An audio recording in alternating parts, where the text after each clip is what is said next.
नमस्कार दोस्तों, ये मैं हूँ असिस्टेंट प्रोफेसर प्रशांत रमन रवि।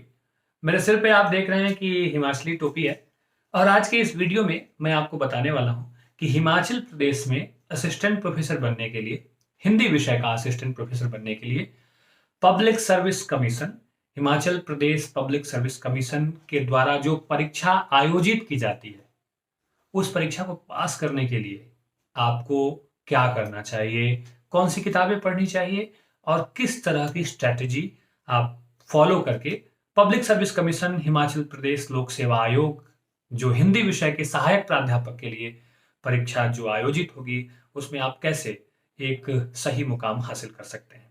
ये परीक्षा 2 चरणों में आयोजित होती है, स्क्रीनिंग टेस्ट और उसके बाद मौखिकी।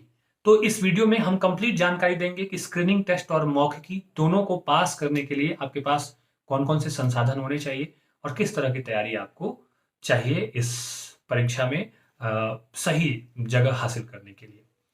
2016 की परीक्षा में मैं अपने पहले प्रयास में कामयाब हुआ था और 2017 में मेरी नियुक्ति हुई थी। तो मैंने किन चीज़ों को फॉलो किया था, किस तरह की चीज़ें मेरे ज़हन में थी और क्या पढ़ना मेरे लिए बहुत लाभदायक रहा, इसका अनुभव मैं आप सबके साथ शेयर करना चाहूँगा।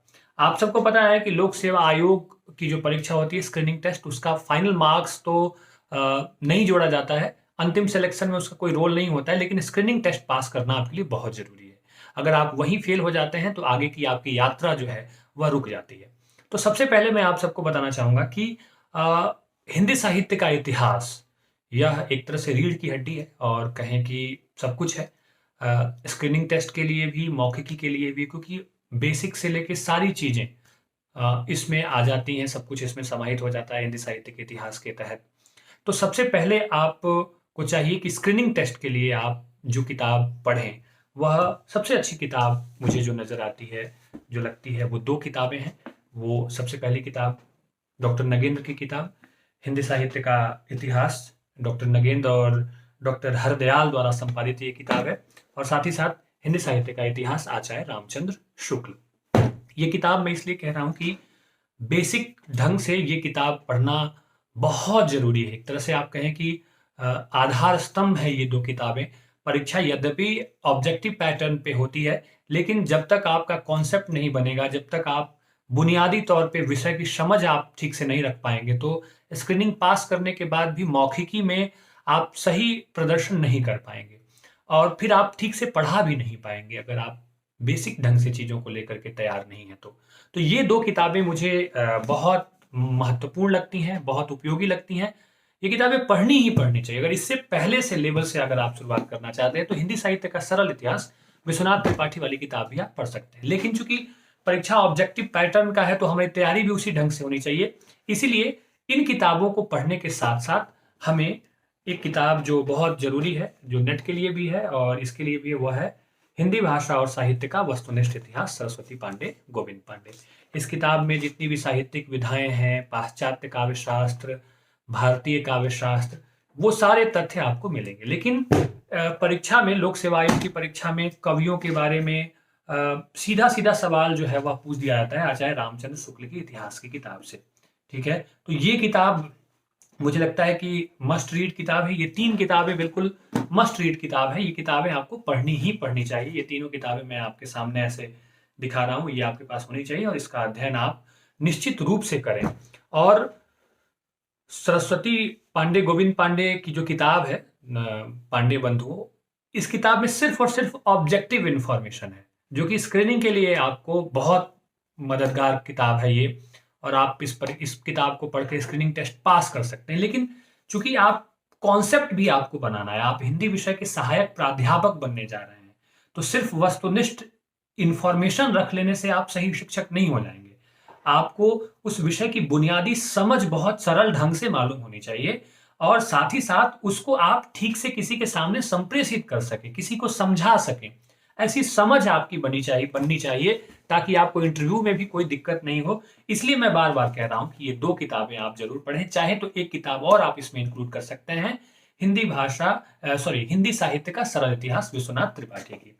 अब चूँकि व्याकरण का पक्ष भी परीक्षा में कई बार पूछ दिया जाता है, तो मेरी गुजारिश रहेगी आपसे कि लूसेंट का ये जो संपूर्ण हिंदी व्याकरण है, इसे आप पढ़ सकते हैं। व्याकरण के महत्वपूर्ण अंश आप इसमें से देख लें कि संधि और वर्ण व्यवस्था इत्यादि इत्यादि अपनी जानकारी के लिए। और चूंकि आप हिंदी साहित्य के सहायक प्राध्यापक बनना चाहते हैं, तो हमारी भाषा अच्छी हो, व्याकरणिक जानकारियां हमारे पास हों ठीक ढंग से, कि हम सही लिख सकें, सही बोल सकें, भाषा का शुद्ध रूप हम लिखने में बोलने में प्रयोग कर सकें, इसलिए व्याकरण की जानकारी हमारे पास होनी चाहिए। तो कुल मिलाकर ये किताबें हैं जो आपको कमीशन में बहुत मदद कर सकती हैं और आपकी सफलता भी सुनिश्चित कर सकती हैं। बाकी आप जितना ज़्यादा से ज़्यादा अध्ययनशील हो सकें, जितना ज़्यादा पढ़ें साहित्य, उपन्यास, नाटक, कहानी, वो आपके लिए फ़ायदेमंद होगा। साथ ही साथ आपको एक और जानकारी दे दूँ कि पब्लिक सर्विस कमीशन की जो परीक्षा होती है, उसमें कुछ एक प्रश्न जो होते हैं वह हिमाचल के इतिहास, प्रसिद्ध स्थान, यहाँ की कुछ भौगोलिक परिस्थितियाँ, कुछ मेले, त्योहार इत्यादि से भी जुड़े होते हैं, जिसका उत्तर आपको देना होता है।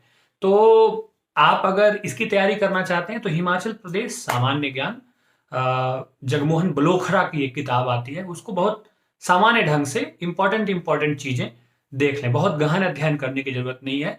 भौगोलिक परिस्थितियाँ, प्रसिद्ध स्थान, मेले इत्यादि, त्योहार, जो गीत हैं, परंपराएं हैं, कुछ एक चीज़ें पूछ दी जाती हैं। तो अगर आप कंप्लीट तैयारी करना चाहते हैं कि कुछ भी आपका छूटे नहीं और आप बेहतर स्कोर करके स्क्रीनिंग में आप इंटरव्यू में जाएं। साथ ही साथ इंटरव्यू में आपसे प्रश्न हिमाचल से भी जुड़े हुए प्रश्न पूछ दिए जाते हैं, यहाँ की जगहों से, यहाँ की संस्कृति से। तो एक सामान्य बुनियादी समझ आपको उस किताब से मिल जाएगी। तो इन किताबों के साथ साथ आप जगमोहन बलोखरा की उस किताब को जरूर पढ़कर जाएं, ताकि आप पूरी तरह से इंटरव्यू और स्क्रीनिंग टेस्ट में अपना सिक्का जमा सकें, आप एक बेहतर प्रदर्शन कर सकें और आप अपना जो दावा है उसको ज़्यादा से ज़्यादा मजबूत कर सकें। तो ये वो जानकारी थी जो मुझे लगा कि आपके लिए बहुत इम्पोर्टेंट है, नेसेसरी है। मुझे कई बार कमेंट्स और मेल आए, इससे जुड़े हुए प्रश्न पूछे गए मुझसे कि कौन-कौन सी किताबें पढ़नी चाहिए। तो मैंने इस बारे में आपको जानकारी दी है। इससे और भी कोई जुड़ा हुआ प्रश्न आपके मन में हो तो आप मुझे ईमेल कर सकते हैं। अपना ईमेल आईडी मैं आज के इस डिस्क्रिप्शन में, वीडियो के डिस्क्रिप्शन में डाल दूँगा और मैं कोशिश करूँगा कि आपके मन में जो कुछ भी सवाल हो, उसका समाधान मैं कर सकूँ। तो चैंपियंस, आप सबको बहुत सारी शुभकामनाएँ। ऐसी संभावना है कि बहुत जल्द पब्लिक सर्विस कमीशन के द्वारा ये परीक्षा के बारे में कोई महत्वपूर्ण घोषणा हो जाए। तो आप सब अपनी तैयारी करें, कमर कस लें और इन चीज़ों को, इन रिसोर्सेज़ को ठीक से फॉलो करें, बार-बार इन्हें पढ़ें। मुझे लगता है कि आपकी कामयाबी सुनिश्चित है। बाकी ऑल द वेरी बेस्ट। नमस्कार।